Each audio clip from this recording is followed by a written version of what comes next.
welcome back to another EDH deck tech. Got an interesting one for you today. So Breena the Demagogue. So this did come out as a pre-con, but I've kind of, pretty much ripped up a lot of that pre-con and just kept things that I felt were nice. I found Breena to be a really fun commander, not like any of my other decks, which has been a really good delight. It kind of helps with that palette cleanser. Really focus around commander damage, which is great. And Breena just grows really fast.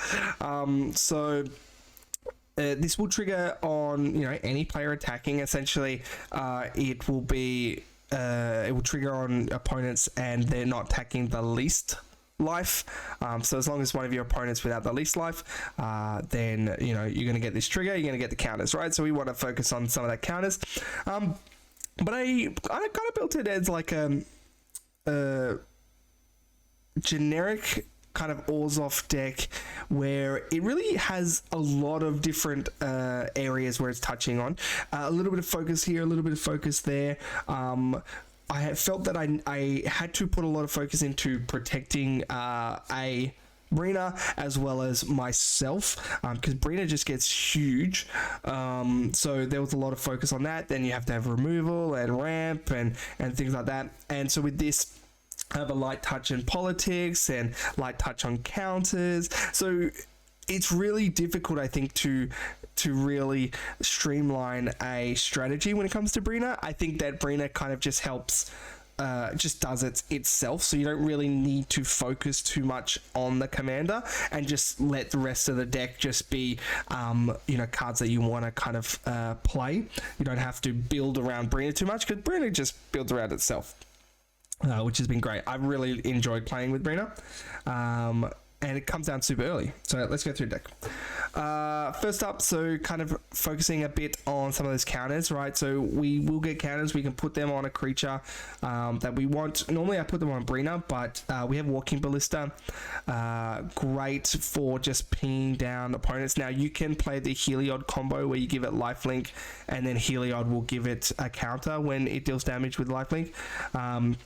So you could do that. I don't have that in the deck, but that would easily slot into here, because that's just a generically good card. But paying for the counter, it's a bit expensive, but when we can just put 2 counters on it, it can get big quite quickly.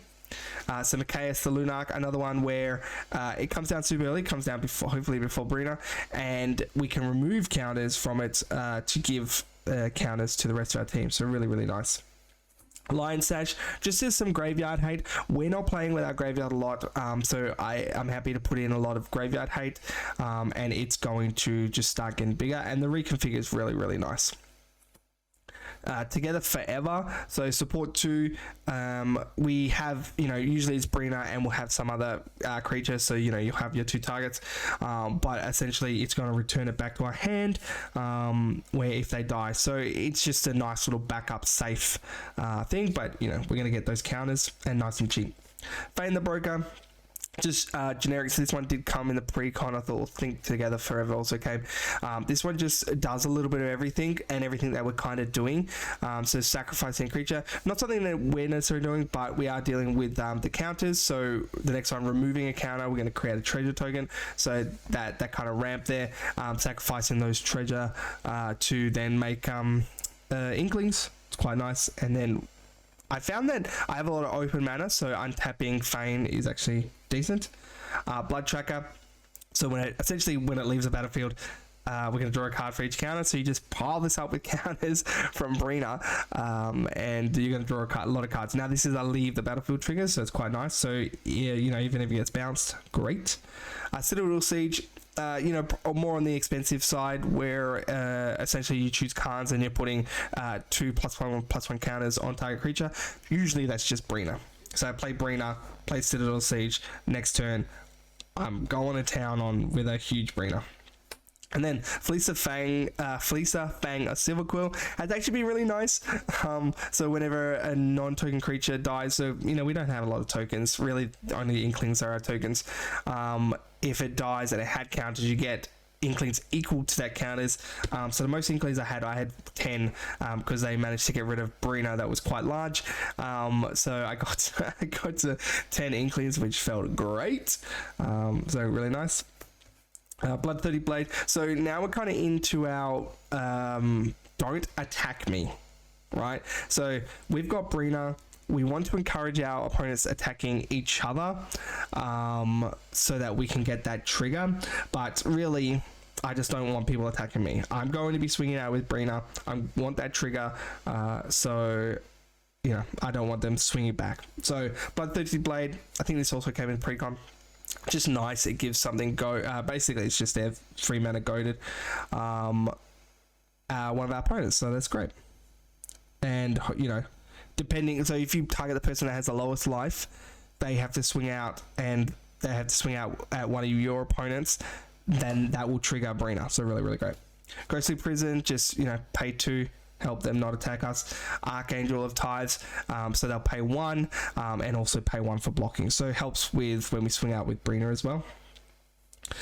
Bard, Steward of Archive, another one where you just pay 1. Like Ghostly Prison, probably one of the weaker ones. Combat Calligrapher, so giving our Inklings to our opponents. So a bit of a politics thing. They come out tapped, but essentially, you know, they can't attack us, so that's great. Yep. And then Mangara the Diplomat, really, really nice. Great, because I found that opponents don't really care if you're drawing a card. They're going to play their value. They're going to get their second thing. So this is really nice. I found this to be great with drawing cards. The first effect, it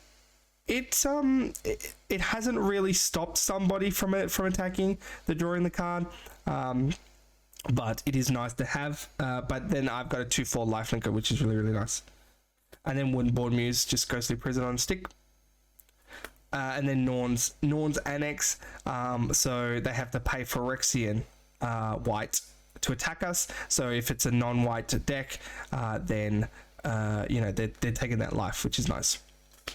And then Sphere of Safety. Don't have too many enchantments. I think I might take this out for the new Smuggler's Share something. I can't remember the new white one from the Commander set that just came out, something like that. But you know, it's just another pay something to attack us. So there's some politics cards. Council's Judgment, nice. So each one goes around and votes for a non-land permanent that you don't control. So it's never going to affect you. The only problem I've had with this one is that when I'm really in front, my opponents just choose 3 of the same things. So try to play this maybe when you're behind or when somebody else is kind of getting advantage, so that you can convince the other players to get rid of their stuff. Neil's Disciple Enforcer. So end step, we're going to get counters, and then they have to attack us for each counter. We'll have to pay to attack us for each counter. So this one's been nice. Again, also is a bit of a put counters on your opponents. And then also the Advocist.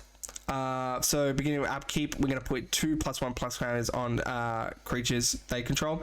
So this is for all players, so this doesn't include you. So, you know, I put those 2 creatures on Breena, and then that creature can't attack.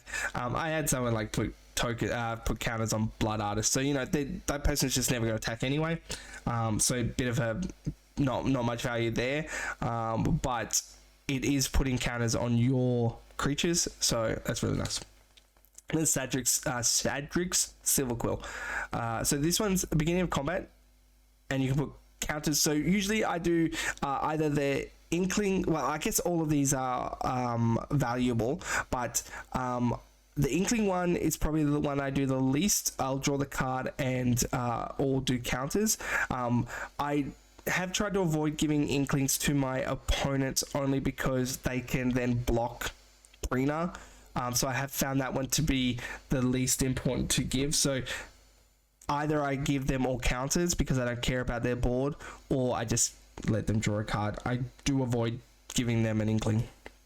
But, you know, double strike flying, you can start putting counters on this thing, it gets huge. And then, so now we're on to our protection. So I found that I needed to really protect Breena a lot. and also I guess myself, because you become this threat really, really quickly.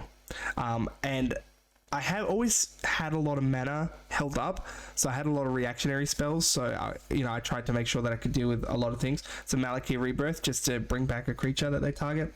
Lightning Greaves gives Breena haste to get that trigger, which is really nice. And I'm not targeting Breena too much, other than these protection spells.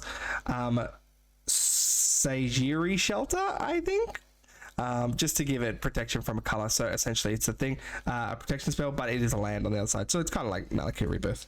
Swiftfoot Boots, Hexproof, Flawless Maneuver, give Indestructible. I will be wanting to play my commander, so this one becomes essentially valuable because it's free. Guardian Faith I've liked. It phases out creatures, which has been really, really nice. Flash, so really good gotcha.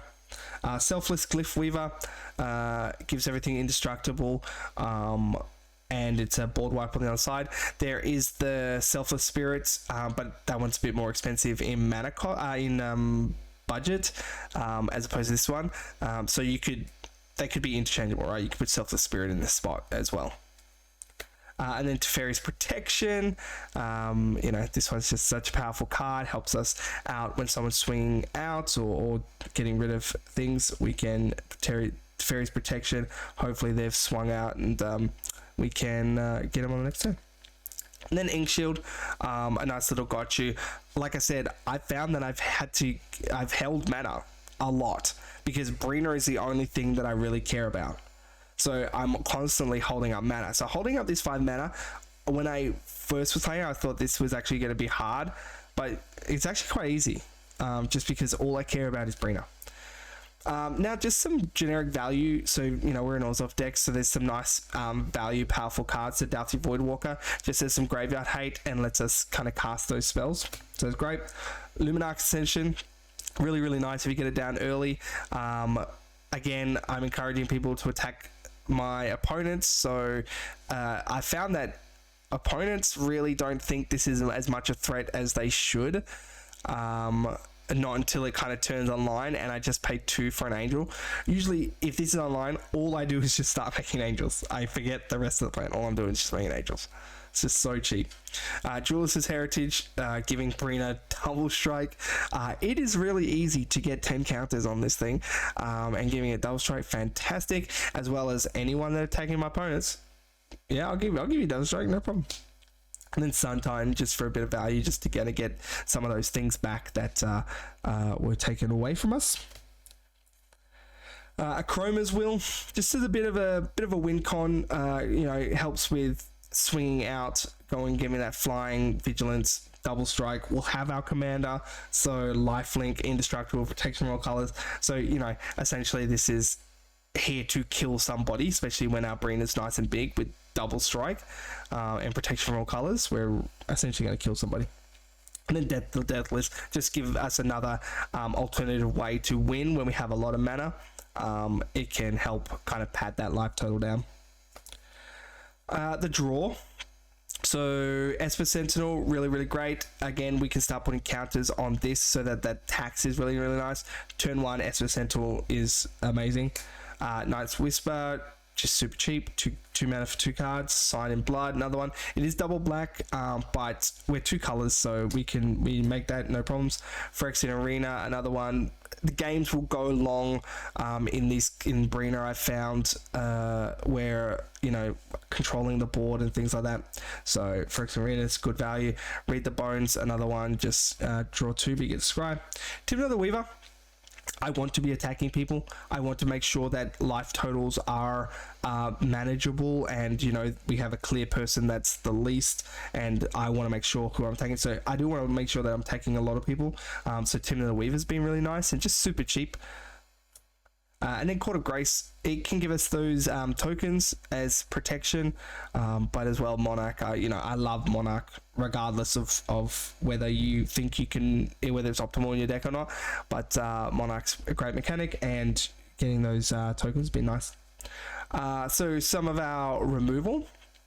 So Damn, just great. It can target a creature, but is also there essentially for a Wrath of God. Promise of Loyalty has been nice. So I do want to have board wipes that don't really affect Breena.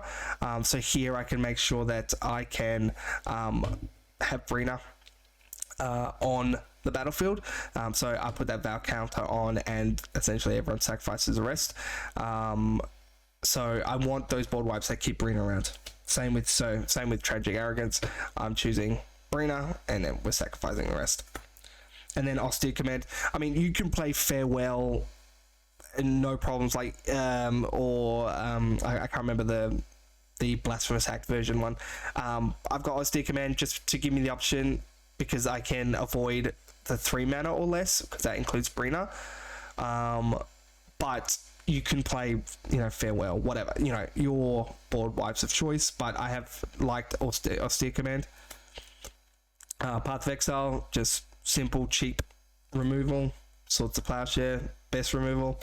Despark has been okay. It's instant, and big threats that are 4 mana or not has been decent. Heliod's Intervention has been great. I've only used the life gain once when I was really, really low on life. I was able to just hold my mana and then do a big life gain, which was really great. But it's mainly there for getting rid of enchantments and artifacts and instant speed. It's really great. Vanish Inverse. Lots of monocolored permanents in people's decks, so great. Winds of Abandon, it's just like Path of Exile, but it's for Overload. Again, this is, a board wipe that doesn't affect us. So if we overload it, people are going to get their basics, but we get to keep our Breena, which is great. Anguish Unmaking, just super powerful, gets rid of any non-land permanents. Generous Gift gets rid of any permanent, and they get a token, but as long as the token's not flying, I don't really care. And then Hagra Mauling, it's land on the other side, so powerful. And then Rep. So I found that with Breena, I don't need too much ramp because I'm going to be playing this on turn 3. So those 2 mana rocks are still good, but really I'm drawing a lot of cards. I'm making my land drops, so I found that you don't need the whole widespread of super ramp. So I've got Wayfarer's Bobble just to get the land, Arcane Signet, taps for any color, Fell Whitestone. We're playing black, so then that's popular color, so you'll get your color. Mindstone just to help, and it draws. We're 2 colors, so the colorless doesn't really matter. Orzhov Signet, we're in Orzhov, so Talisman of Hierarchy, taps for our mana. Archaeomancer's Map, great, gets planes out of our deck. I found that with this one, unless you're going first, I mean, even when I go first, I'll still later on miss my land drops, so this has been really nice, just to make sure I hit them. And then Keeper of the Court has been really, really great, making sure that we can go search for their planes when we're behind, and also give us a creature, because I'm really just focusing on Breena. I've got creatures, but not that many, so it's been quite nice. And then lands, so our utility lands, our color fixing lands, so Bojuka Bog, we're not really playing with our graveyard. We don't want our opponents playing with their graveyards, so this one's really good. I play in all my black decks. Bright Climb Pathway, with 2 colors, so this is fine. Castle Lochthwain, another one, just in case I'm low on cards, I always have that option. Caves of Koilos, mana fixing. Command Tower, mana fixing. Fetid Heath, mana fixing. Ghost Quarter, I do play, land destruction land in all my decks, at least one, depending on your budget. This one I've just got a Ghost Quarter, which is great, but it could be Strip Mind or Wasteland. Godless Shrine, so, mana fixing can be fetched. Isolated Chapel, we play a lot of plains and swamps, so coming on tap. Marsh Flats, our fetch land, which is great. So Rogue's Passage, I found that I needed to add in just a little bit of unblockable, not too much, just for Breena in the late game. There was one player that managed to just have a whole bunch of 1/1 flying blockers, and that was a really, really slow game. So a little bit of unblockable is nice.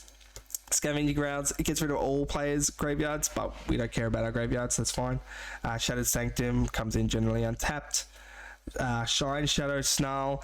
You know, on turn 1 I could just play this tapped, or, you know, reveal that land. It's fine. We have a lot of plains and or swamps, so it's okay. But this one might be the worst one. Shizo's Death's Storehouse, another one, so it gives fear. So it can't be blocked by black or artifacts. Except fear, I can never remember between fear and intimidate. I believe it's just black and artifacts, but I could be wrong. So it's really just for Breena to make her almost unblockable. Silent Clearing can tap and draw us a card, which is nice. Tainted Field, we have a lot of, well, we have some swamps, not too many, but the colorless mana doesn't really matter too much. Temple of Silence, just it comes in tapped, but it scries. Vault of the Champions, you know, comes in untapped. Great lands. And then we have a whole bunch of plains and swamps. So yeah, that's the deck. Really focus around Breena. If you want a commander damage commander, I recommend Breena because it adds an extra element on top of that, which has been a lot of fun. So I hope you enjoy the deck, and thanks for watching.